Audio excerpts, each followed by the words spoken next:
जय गणेश. किस्सा वानोडी पोलीस स्टेशनचा आहे.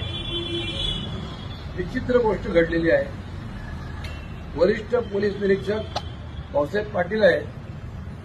ऋषी कामठे या गोरक्षकांनी 7 म्हशी वाचवल्या.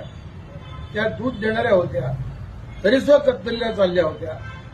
पोलिसांनी एफआयआर नोंदवली, परंतु कायद्यामध्ये जे सूचना आहे की गुन्हा दाखल झाल्यावर जनावरं ही गोशाळेत गेली पाहिजेत, हा कायदा मात्र पोलिसांनी या ठिकाणी पाळलेला नाहीये.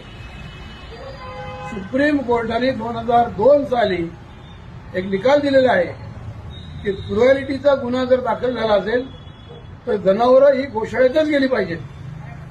परंतु माननीय पोलीस आयुक्त अमितेश कुमार साहेब यांना ही गोष्ट नजरेस आणून सुद्धा या गोष्टीला जवळजवळ 72 तास होत आलेले आहेत, तरी सुद्धा अमितेश कुमार साहेबांनी सुप्रीम कोर्टाच्या आदेशाचं पालन केलं नाही, हे सांगायला मला अत्यंत खेद वाटतो. आणि एका खासगी कोठा मालकाकडे, बिडकर नावाच्या कोठा मालकाकडे की जो कसायांचा हस्तक आहे, त्याच्याकडे या म्हशी ठेवण्यात आलेल्या आहेत. पोलीस देशद्रोही कसायांची बाजू घेत आहेत आणि देशभक्त आमचे जे गोरक्षक आहेत त्यांना मात्र उपासमार सहन करावं लागत आहेत.